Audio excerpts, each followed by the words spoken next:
Hey, hi everyone. Welcome to Primary Market Chatter brought to you by Sunday Investing. This is our September first week episode. We have a few people who are available. We have a few who are away. Yash is out in Banaras. Tanmay is out in Delhi. So both of them won't be joining. They are traveling. But it's Sachin. Saurabh has joined us today again. Thank you, Saurabh, for doing that. And then we have Rohit. So four of us will be covering a few IPOs which are coming in next week. The good thing is कि जो next week IPOs हैं, none of them are super big or great or like where allocation would be easy for the lack of a better term.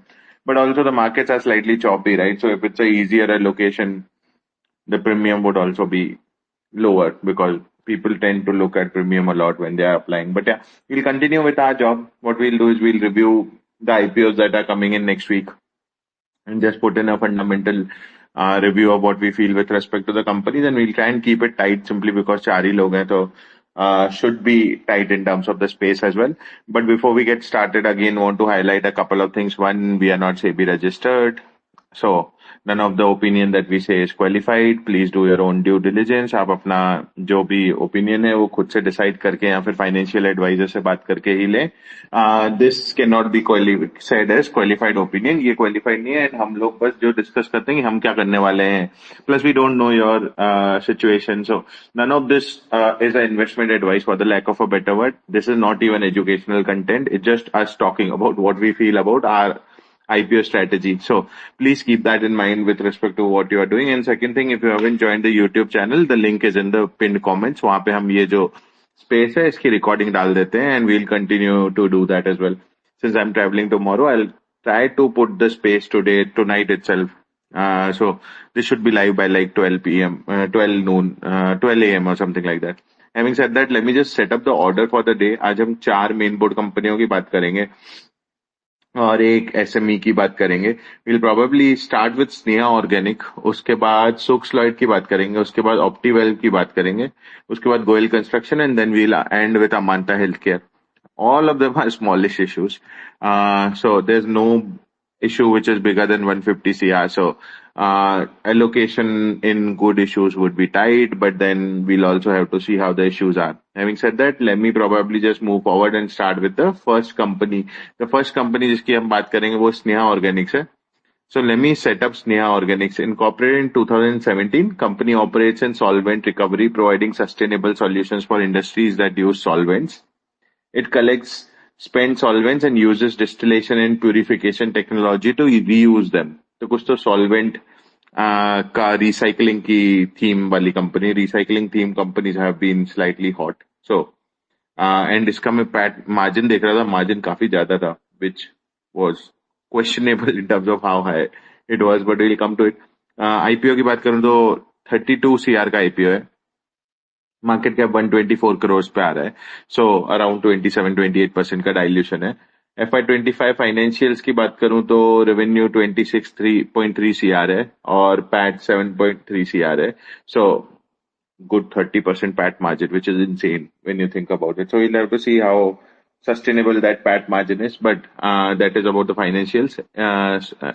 तो जैसे कि 7 CR PAT है, 124 CR पे आ रही है, तो around 18 P पे आ रही है, if I'm not wrong, 770, 140. Yeah, 18 P type पे आ रहा है business. In terms of the LM, so not super cheap. Although we'll have to see how to evaluate it or PS कौन है.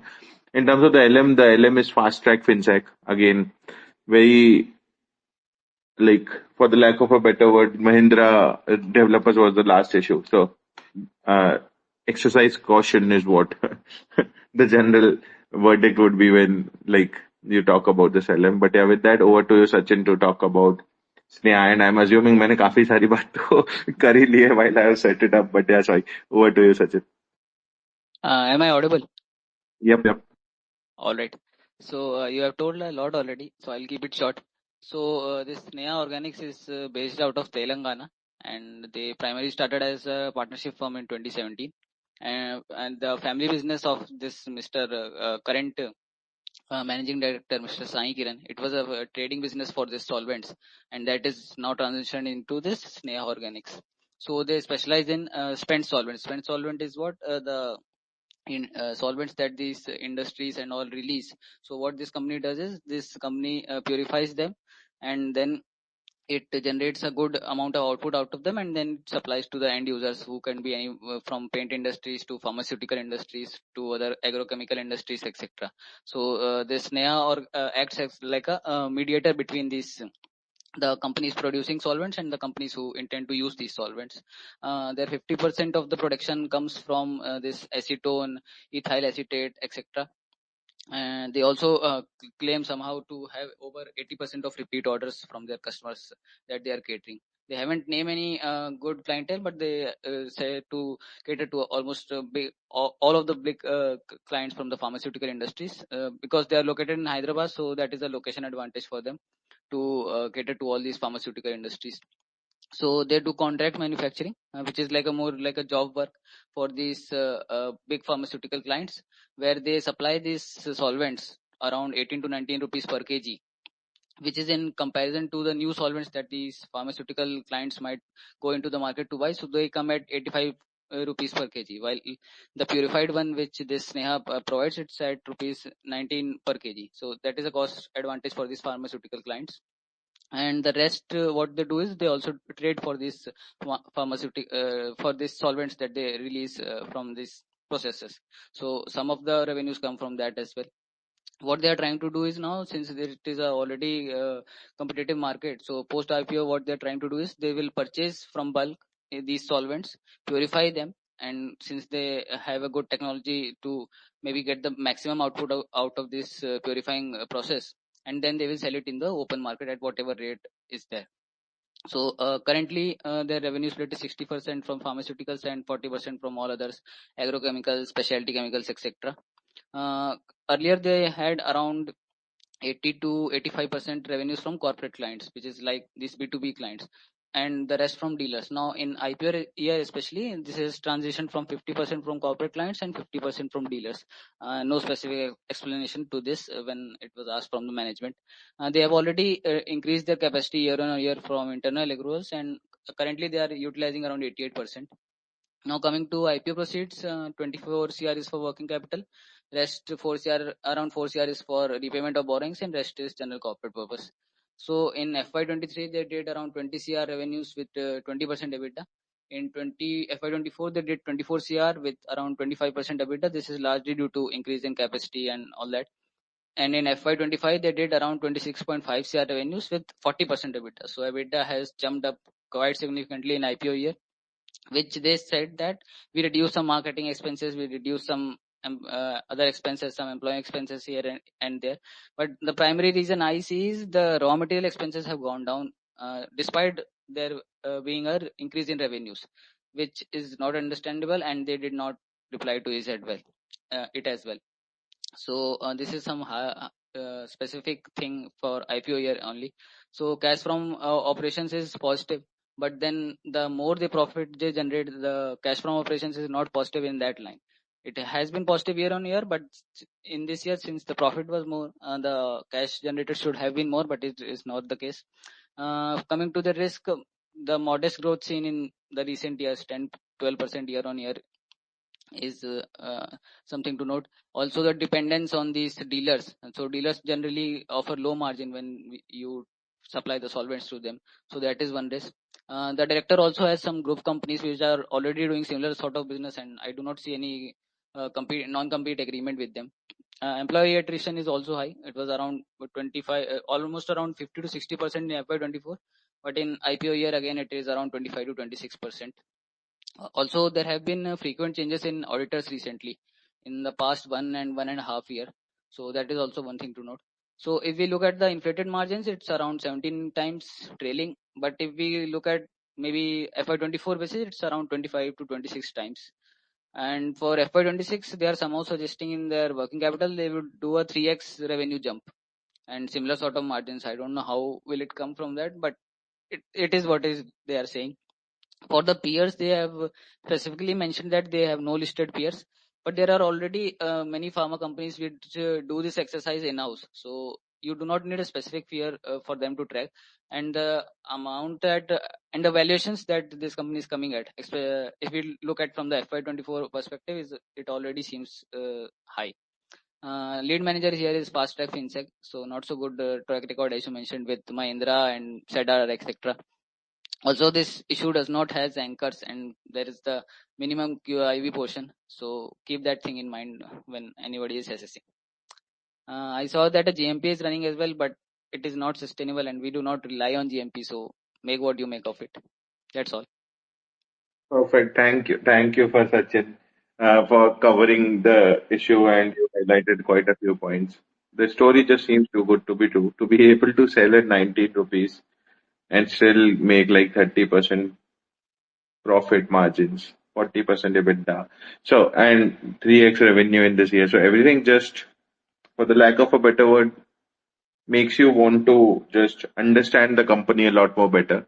So I would also probably try and spend some more time in order to understand the company, but at least prima facie are somehow not getting that confidence. Although I really think that this will be very heavily subscribed on the HNI and the retail side because GMP and there are no other competing issues as well, which kind of uh, will take away subscription. The good or bad part is that people will like, and again, not complaining as such, but yeah, it has no QIB, right? Like just 2% QIB, which would also be ignored simply because the other company which is coming also has just 5% QIB. So it's just a question of like somehow it has been timed very well. So I think it would probably do well in terms of subscription. Listing, don't know. Maybe let's see what is coming out of it. Very different and too good to be true kind of a story. I would probably be avoiding, but yeah, that is what our review is with respect to Sneha Organics. Maybe with that, and again, you do your own study, figure out what is working for you. But if you are doing reading a company like that, definitely make sure that you understand the story and like figure out what is the moat, etc. before taking a long-term bet, etc. And again, not really advice or anything. This is what I would do for myself. Just understand the company if I have to kind of apply, because I feel that there will be a lot of subscriptions, so people will just like everyone's apply कि चलो लेके तो रख लेते हैं. But yeah, let's see. With that, let me move forward to the second company. Quickly setting up Sugs Llyod. Incorporated in 2009, company is a technology-driven EPC player specializing in renewable energy, particularly solar, as well as electrical transmission distribution, and has now very recently moved into civil EPC as well. So another EPC player. Setting up the IPO, it's a 86 crore IPO, big IPO, all of which is a fresh issue.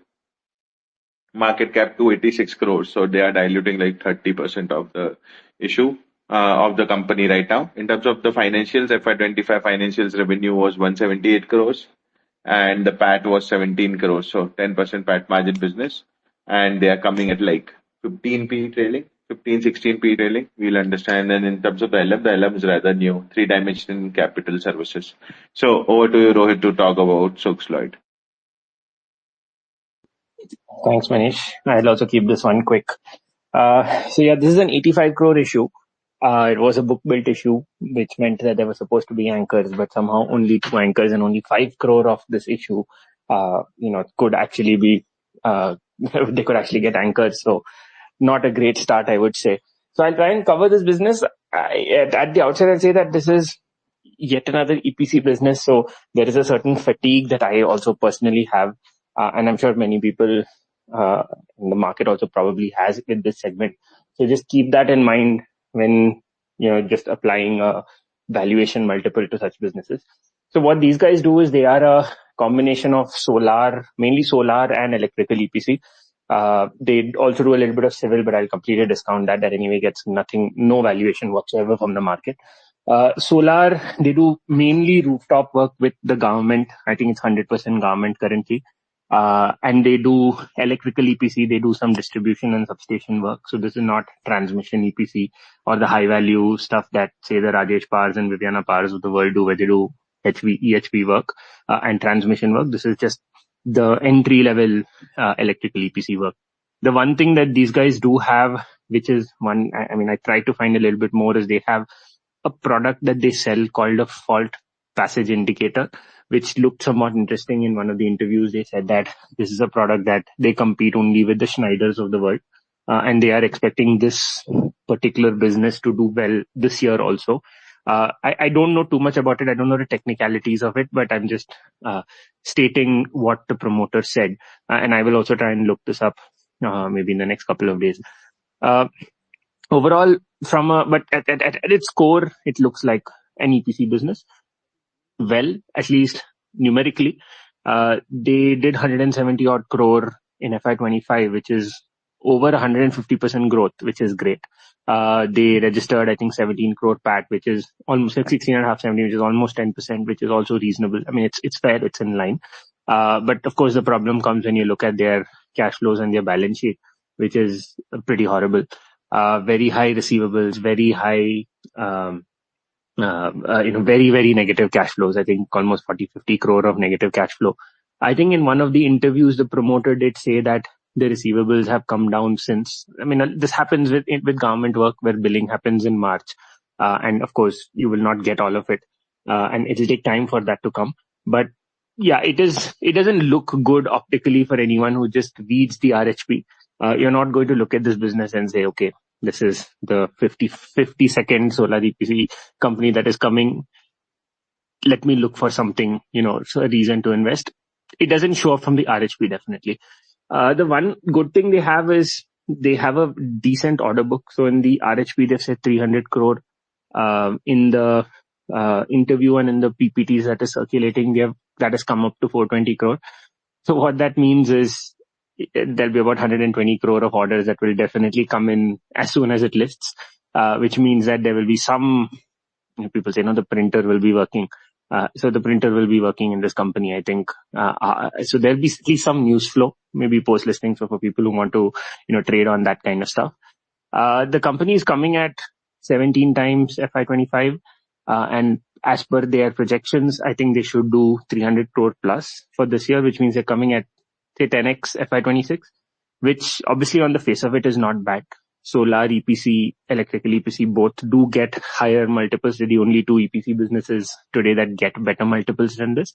But if you just look at it objectively, and Oriana, as the poster child solar EPC, has diversified into just about every other kind of renewable business there is and trades at 12 times or 13 times FY26. Your really high quality electrical EPC players trade at between 12 and 15 times FY26.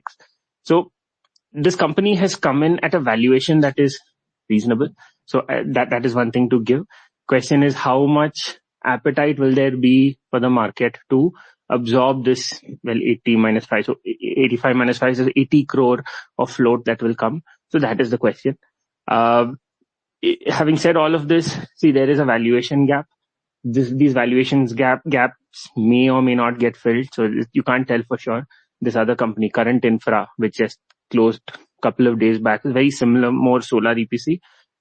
But the GMP was there. Therefore, it got fully subscribed. It didn't look overly different from this company. This company also looks decent only overall. So it's take a risk. If someone wants to take a risk, you can consider studying this company and see how it goes on, how the subscription is. I personally will be avoiding this just because I'm tired of EPC businesses, but there is at least a valuation gap clearly there. And if a Current Infra lists well, this can also list all right. It's not expensive. Just a warning. I think there has been a graveyard of EPC players. Which company decides to go into that graveyard and which escapes it is very, very hard to tell in advance. So just be warned. But yeah, there's a chance maybe with this one. Also, it's a new LM. I think one small issue with this.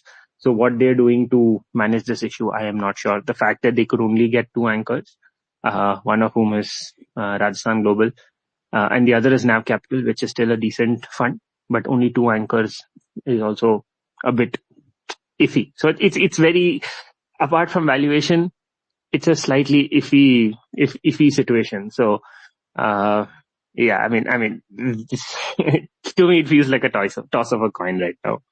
So I personally will be avoiding just because I'm done with EPC. You haven't add in anything of value in terms of what I didn't know. I thought you'll be able to make the decision simpler, but the problem remains. I'll tell you what I like about the business. When you value it forward basis, in that interview with Avinash Korashekar, the promoter essentially mentioned that they would do 70% of 420 CR this year, right? And then some more business. So on forward, it is still like cheaper compared to, let's say, Oriana's of the world or any solar and electrical EPCs of the world as well, right? So it is more of a question of managing the liquidity, but somehow I feel downside is protected here. Like it shouldn't, like I don't somehow see it like See, listing very negative or remaining. See, I mentioned that, like, I think it's coming at 17 times and 10 times forward, but I can very easily argue the other way also. This isn't a pristine business. This is a business with a very bad balance sheet and very average cash flows. So there'll be a group of people who will look at that and say, no, I don't want to invest in this. This is a business where the skill of what they do, let's say what an Oriana does in solar versus what these guys do in solar, is poles apart. What these guys do in electrical versus say what a Rajesh or a Viviana do is not in the same league. So there will again be a group of people who will, solar EPC. I remember there was one chappal selling company that came as a solar EPC, which got solar EPC valuations. This is not that same level, obviously, but there will be people who will look at it as solar EPC and give it solar EPC valuation. And there will be some people who will look at the capabilities and give it a discount for its capabilities.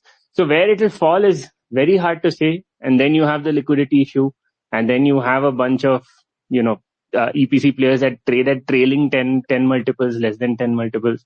So it's just a very complicated scenario. So I don't want to stick my neck out here and say it will list well or list badly. I'm just not able to tell. It's too confusing. But then if we review all issues like this, which IPO to apply next week remains the question, right? Ananda. Yeah, but yeah, This is my view. It has some good things, there are some bad things, and therefore it is very neutral for me. yeah. It is not like it doesn't pushing me one way or the other. That's a problem. So I will err on the side of caution. Understood. Yeah, but we have a couple of our friends who have went to visit the plant today. So maybe once we know more, that's when we'll probably be able to add more color. It would be interesting to see that, like, to figure out how much is the technical capability of that fault protector or whatever, the Schneider competitor as well. So maybe over time Correct. we just get more clarity on the business as well. On valuations, it is cheap, but again, it depends on the capability set as well, and really like how much of the receivables has been received, and like the no anchors plus bad balance sheet, at least in terms of RSP, does make up iffy picture. We'll probably see this one over time, how it is evolving. But yeah, that is what our review of Sugs Llyod was. Maybe with that, we can probably quickly move forward to the third company and talk about Optivalue Tek Consulting. Setting up Optivalue, incorporated in 2011, company एक digital technology consulting company है, specializing in enterprise modernization and digital transformation solutions. For the lack of a better word, IT company, it seems. It has a global presence with offices in Bangalore, in Texas, and in New South Wales, Australia. So with that, setting up the IPO, it's a 52 crore IPO, but IPO 52 crore, all of which is a fresh issue. Market cap 197 crores per company आ रही है. So 26% dilution. FY25 financials की बात करें तो revenue 56 crores है.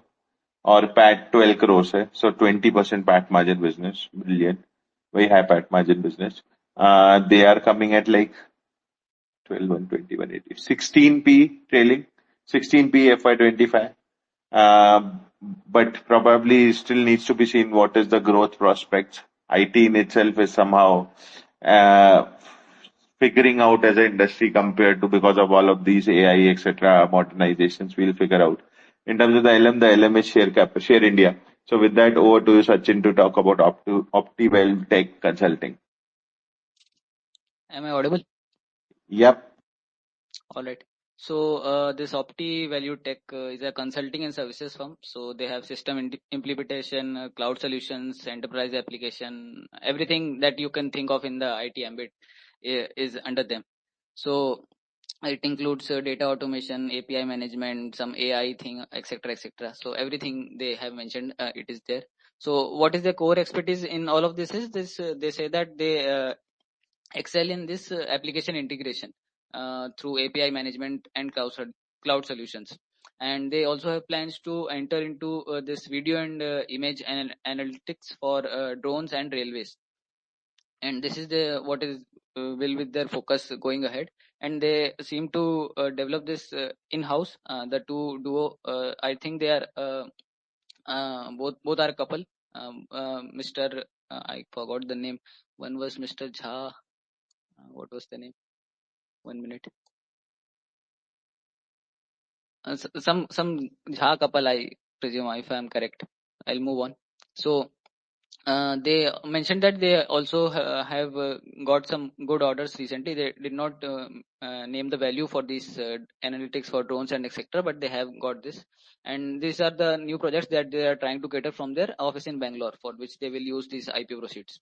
So they also highlighted one CMMI level 5 certification, which is like a optimum organization process that is built in their organization. So they yield the best outcomes for their organization process that is within this Optivalue Tek. Current, they mentioned that they have a 50 CR of order book, which is diversified across various sectors as previously mentioned, and 25 CR will be executable by March 26. Now, coming to the IPO proceeds, around 12.7 CR they are using for development of new products. So this will include like a digital twin system, which is like a replica of your any machine that you make. So what this replica does is it helps to assess this operational efficiency of that machine, and what is the life cycle of that machine, what can go wrong, what can go right, etc. They also have built some synthetic air traffic systems for better aviation control. There will also be data analytics for zone mapping, emergency event handling, etc. So these are all the types of new products that are trying to develop and use the IPO proceeds. They plan to also employ around 75 employees for all of these new products, and this will be done over 26 and 27 both years.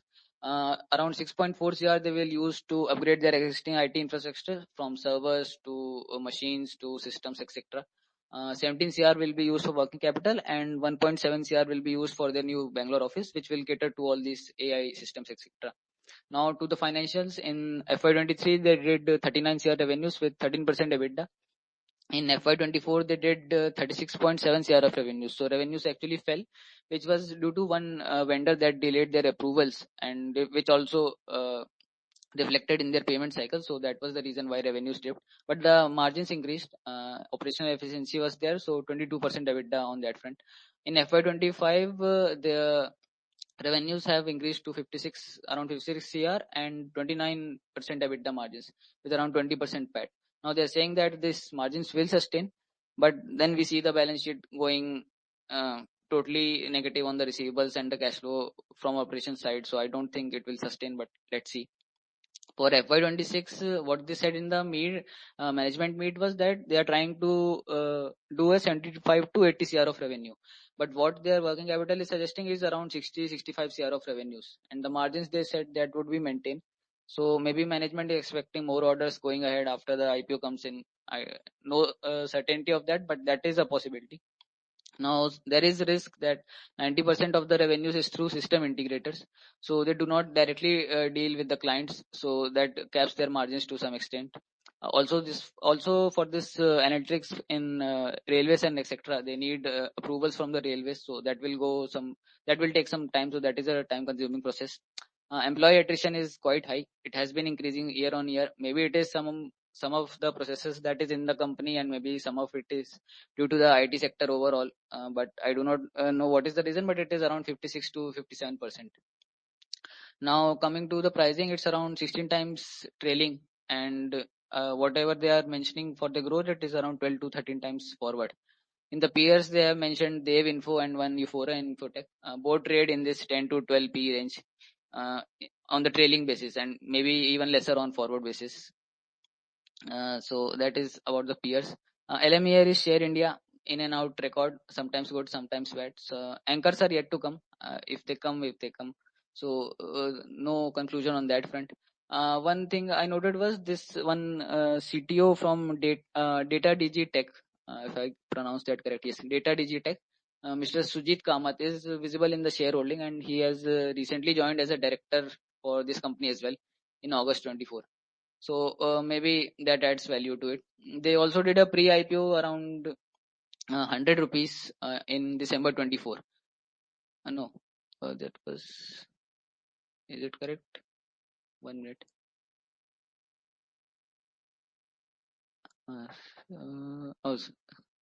No, they did a pre-IPO, yes, in December 24 for around 40 rupees per share. And now this issue is coming at around 84 rupees per share. So keep that in mind while evaluating this.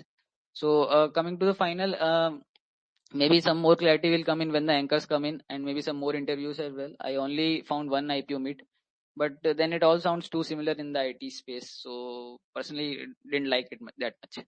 Thank you. Understood. So just another IT player, right? इसका peer कौन होगा यार? और वो कहाँ trade कर रहा है? Anything on that?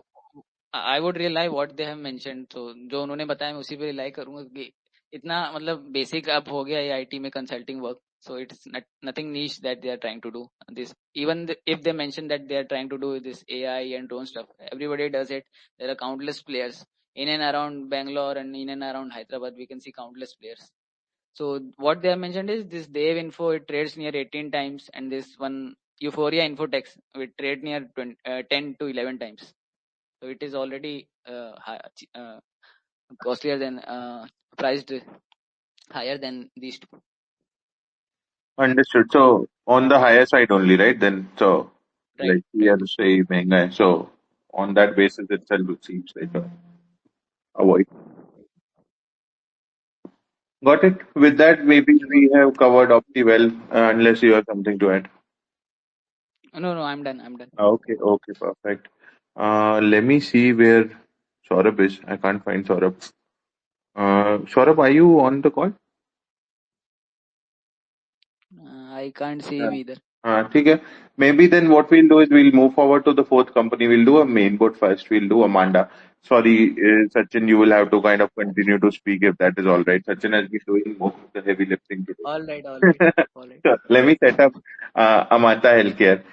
Incorporated in 1994, company is a pharma company that specializes in development, manufacturing, and marketing of diverse array of sterile liquid products, specifically perinatal products, which are packaged in plastic containers utilizing ABFS and ISBM technologies. कुछ नहीं समझा.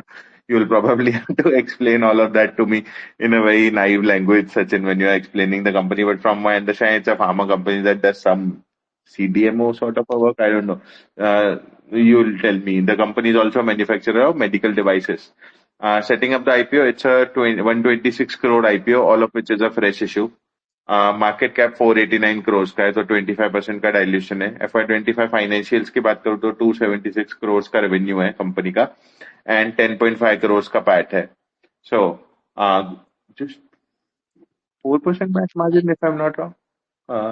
Right. Yeah, and then coming at 45, 47 PE, which is expensive. So we would want to understand, but on the high level, company seems super expensive. In terms of the LM is Beeline Capital. So with that, over to you, Sachin, to talk about Amanta Healthcare. I think Saurabh is back. So we should go with नहीं Amanta Amanta first, कर right? लेते हैं यार, अब set हो गया तो. All right. Okay. So as you mentioned, this Amanta Healthcare, they are a Gujarat-based pharmaceutical company established back in 1994. So earlier they were named as Mark Parenterals, but later in June 2014 they changed their name. So I'll come to that later. Why did they change their name? So they specialize in sterile liquid parental products, both large volume, small volume, and they have around 47 products, around with 6 segments: fluid, ophthalmic for the eyes, respiratory, oncology, etc.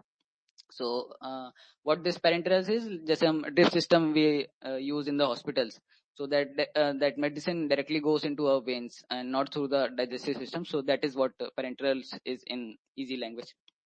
They also have one WHO GMP certification and some other international certificates as well from various countries. 320 plus distributors in domestic country for the domestic purposes, and they also do export to around 47 to 48 countries. So what they highlight is they have a Steripod brand, which is their flagship brand. which is primarily used for this oncology, which they launched in 2016, and they claim to be a first mover in that. So what this Terryport is, it is a 2-port IV fluid container. So that container has 2 ports. So the medicine out of that container is able to get better into the veins of the patient. So that is what helps in assessing the, treating the patient more purposefully and with more care. So that is what the primary use of this 2-port container is. So what they're saying is that 2-port container is gaining traction, and it is growing at around 15 to 20% CAGR. And this Terryport is their flagship brand. So they are supposedly reliant on this for much of their revenues going ahead. Also, this Terryport is comes with higher pricing. It is around 2x of the normal IV fluid container. So that gives them better margins as well. So 55% of their revenues come from domestic sales, which is largely Terryport, which they are trying to do. And Amanta claims to have around 4 to 5% market of this market share in Terryport. Or if we say that this 2-port IV fluid container in India, 30% of the revenues come from exports in FY25. It has largely been near 30 to 3% in previous years as well. So not much traction on that front. Currently, they are utilizing around 90% of their capacity across 7 manufacturing lines that they have. All are located in Gujarat only. Now coming to IPO proceeds, 70 CR is for this Terryport facility expansion. So they will add current capacity is around 5.4 CR units that they make in a year, and they will be adding around 5.4 CRs additional by January 26, and another 5.4 CR by FY27. So they will add in 2 tranches. Another 30 CR is to fund the capacity expansion of this small volume parenteral line, and this will add around 10.7 CR of units to this small volume parenteral line. This will be done by FY27, which is around 50% addition to the existing capacity, and the rest is general corporate purposes. Now coming to financials, in FY23 they did 262 CR of revenues with, and they have suffered a loss of 2.1 CR. Now why this loss was, they had a one-time tax write-off for several items around 7.8 CR, so that is why the loss. Also this revenue came down, revenue and margins came down sharply because FY22 and before that was COVID era, so normalized to FY23 we see this. Now to FY24, their revenues rise to 282 CR with 20% EBITDA and 3.3 CR of PAT. Specifically for FY25, the revenue again dipped to 276 CR, and the EBITDA was slightly higher than the previous year, around 22 to 23% EBITDA. But what happened is their volumes of sale decreased, so that is why we see the reduction in revenue. Also, they mentioned that their capacity was full, so they could not sell it. But whatever they made, they did not sell it as well. So जितना बनाया उतना भी नहीं बिका, और फिर वो inventory में भी build up. It is literally visible in the inventory build up as well, and the margins I think is probably higher due to this inventory build up in FY25, which is around 4% PAT, which was earlier around 2 to 2.5% PAT margins. Though we see that the cash from operations is okay, and the business is generating cash, but the growth is not visible here. For FY26, they did not mention a specific growth percentage, but maybe the January 26 facility for Terryport that comes live, so it will add around 10 to 15% kind of growth, and that is all I see currently. Now coming to risk, debt has been very high. It has been very high for around 2 to 3 years, and they are not trying to repay as well. They almost gave around 50 to 60% of EBITDA as their interest cost. So also in 2022, they had a waiver of 68 CR from this KKR Finance institution after restructuring the existing debt, because before that they were under defaulter category. So by 2022, they received a 68 CR of waiver, and then they normalized to the non-defaulter category. Also for these debts, the promoters have pledged around 25% of their holdings. So that is one thing to note. So now coming back to the name change, why they changed their name to Amanta. So in 2013 of December, they had a case where they supplied substandard quality products.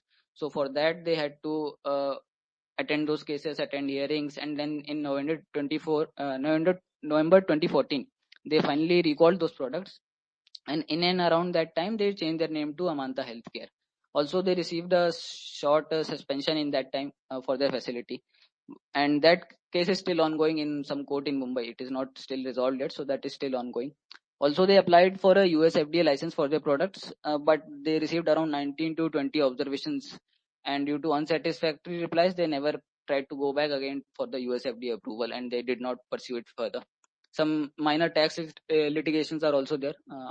I forgot the amount, but they are visible. Now coming to the IPO pricing, earlier they were trying to get a fresh issue of around 1.25 CR of shares around 17 to 18 July when they did that call, and now it is reduced to 1 CR of fresh shares. So some issue reduction is there. Pre-IPO happened in July 24, where we see names like SHV Fininvest, Komla Invest Trade, NG Family Trust. Somehow we also see Farooq Patel's father is also there, and that pre-IPO happened at around 100 rupees per share. Now coming to the current, it's around 46 times trailing. I don't know why they have priced it so steep. Now even if we take the interest burden that is there, and if we try to value it on EV to EBITDA, it's near 11 times. So that is quite high as well. We see a recent for the peer that they have mentioned some Dennis Chem.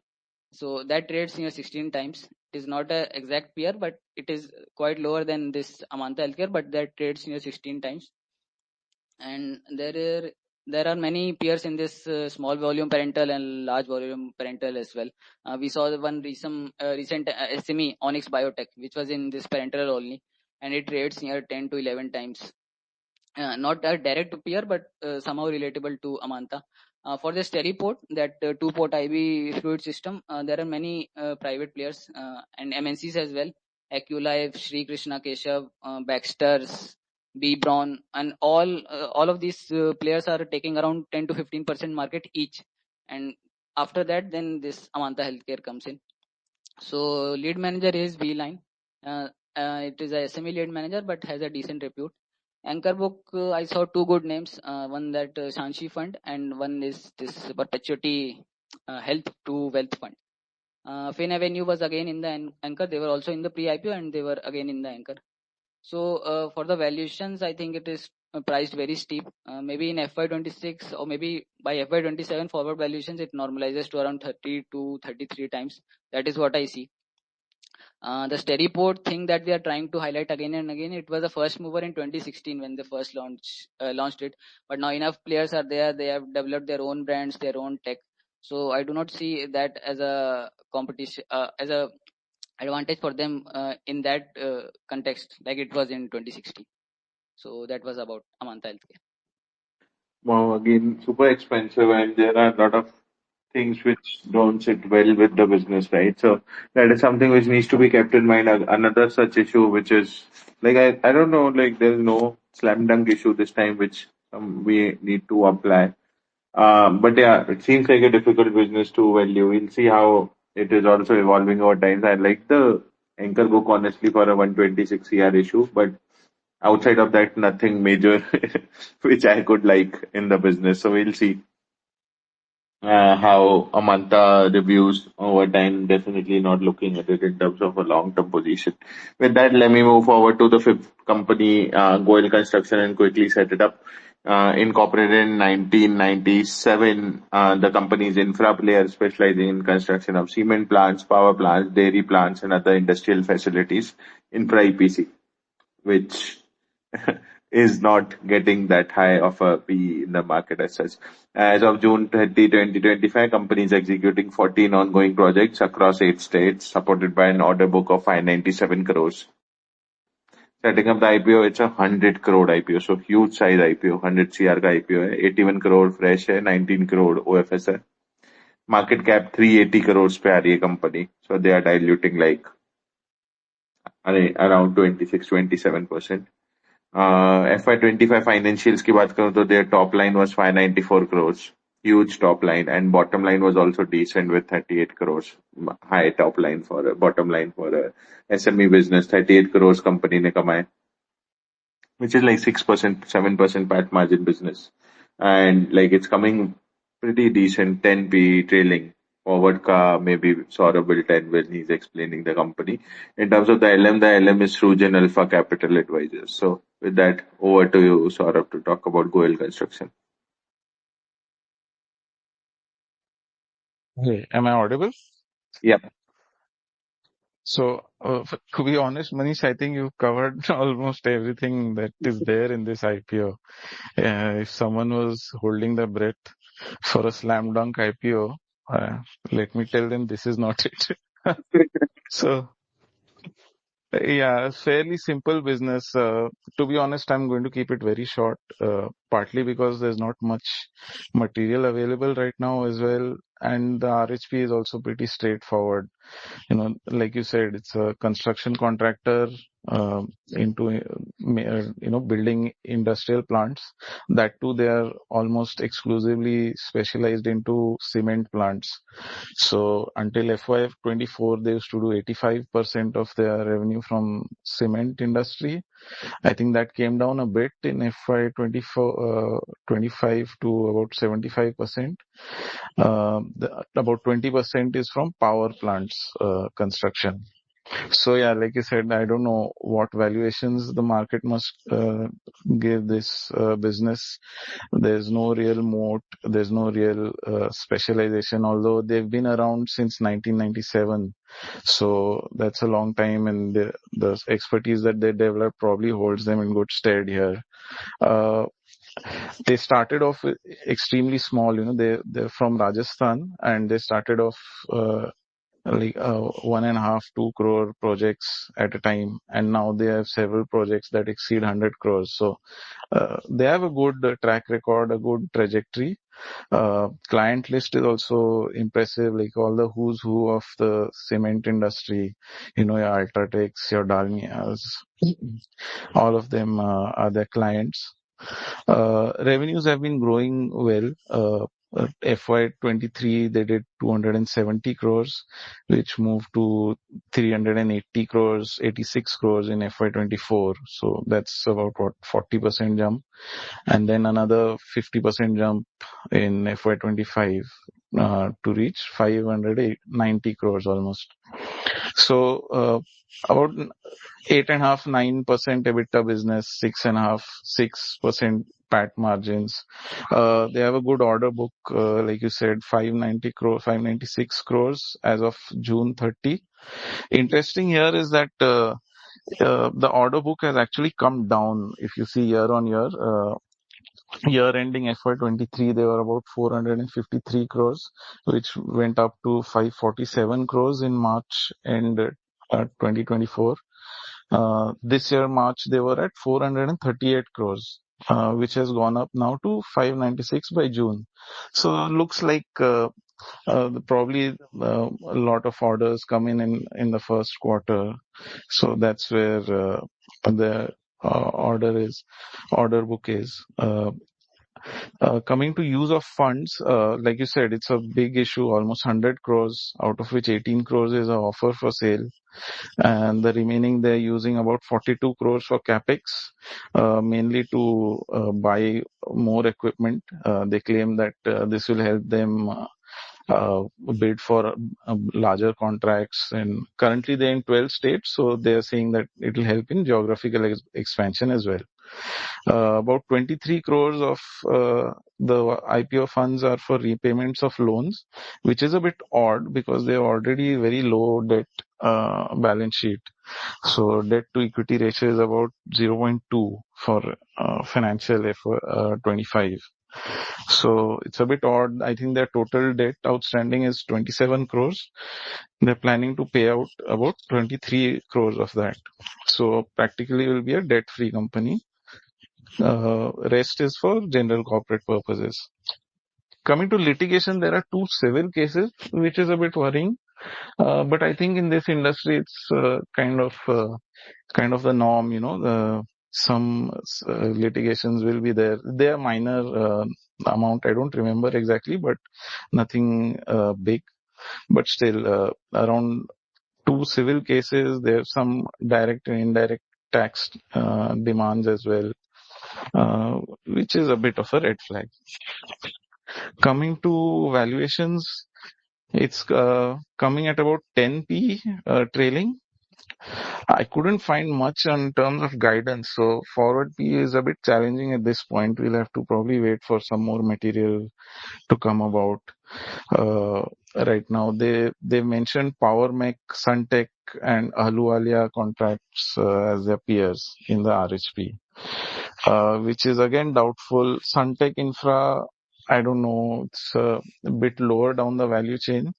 I think it listed around 10p or lower, and there was a bit of a jump on listing day in Suntech. So I guess something similar will I'm expecting in Goel as well.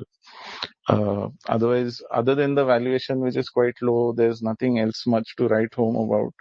The LM is Srujan, so who has a good track record, to be honest. I think the last IPO they came with was Sri Ahimsa, which has done well. So that's a plus point. So overall, I think it's a largish issue for SMEs. We need to see how the anchor book comes in. I think 1st September it closes. But right now, probably an avoid for me, maybe a small allocation. Since it's big, with chances of getting allocation is good. So maybe make a small application. That's it, I think. Yeah, that's about it from Goel. Understood. Understood. Thank you so much, Saurabh, for completing this review. Somehow, all of these issues this week, none of them are, as I said, which are particularly exciting, but it is what it is. I have one question. How are the cash flows? Anything that you saw on the cash flows of the business? Yeah, cash flows are good. Positive operating cash flow is good in this business because there are some delays in payments. Many times, I think the projects have, after completion, I think they have a 1 year period before they get the, performance sign-offs, and they might have some retention money for all their projects. Uh, but I think looking at the cash flows also, if you see the payables, they've gone up suddenly in last financial year. So, I wouldn't read too much into that. Uh, I've seen personally companies that go for IPO, there's some leeway with suppliers, IPO साल है तो payment late कर लेंगे so चलता है ये सब. So again, cannot confirm or say for sure, but these things happen. So Understood. But end even of the cash day, flows, it seems like the yeah, financial situation is well, right? Because you're saying 27 CR debt, that's it, and all of them is that yeah, is also being paid off. So, like, it's not like on paper, it seems like a well-run company, at least, like in terms of expenses, right? yeah, yeah, yeah. Well-run Got it. company, good financials, decent valuations, but the business itself, Yeah, the the business sector model is doesn't get much like it's a valuations. good Yeah, business. I feel it's just that it's probably not the best bad sector. investable sort of a business where you as a shareholder could make a lot of money, right? Because all of these businesses are end of the day very iffy, right? Infra EPC players. Someone would like, Exactly. yeah, And so again, they are heavily dependent on the cement industry. So that's again cyclical business. They are probably riding the cement capex upcycle of late. So again, the future is not that great, I would think. correct, correct. And Yeah, so that is what our review was of Goel Construction. With that, we have covered five companies. Sneha Organics, which was like Sugs Llyod, Optivalue Consulting, Goel Construction, and Amanta Healthcare. Now that Rohit, you have heard all of them, I'll go back to you and ask, would you want to consider changing your review of Sugs Llyod or something like that? Yeah, see, it's the of all of these, it looks like the only one where there is a chance of something happening. So I'll definitely I'll keep my option open. I think till Tuesday EOD. Yeah, It's one of it's a those, very difficult yeah, week that way, very right? Like, I thin don't week, know what very has thin week. happened to the quality. The quality is not great, right? Like, none of these issues are something which you will like genuinely be excited about. And that is something which has been the way per se for quite some time now, like last 1 week or like this Anundita was a true standout, but other than that, everything else was similar only, right? So Yeah, I let's think, see. yeah, like even last week, I think everyone and their son applied for current infra and what is the other one, the water EPC, Satwa, which uh, again we'll see how these list. But I mean, the segment active companies trade at much lower multiples than what the GMB seem to indicate. So I don't see any of these things sustaining. Most of these recent listings that have done well also, it's, unless there is something specialized about these SMEs now, uh, like say a Shref or a Complex, which is a little different company. Let's see what Anandita does. Like these slightly different, interesting companies are doing well, but same Me Too kind of businesses that are coming again and again are not doing that well, which is where the worry is. But I guess of all the lot here, you have to go. It's good at least that companies at least are coming at lower valuation. So hopefully they will give some pop. Sugs is one, even this Goel is one. Definitely the valuations are not expensive. So hopefully they can give some pop.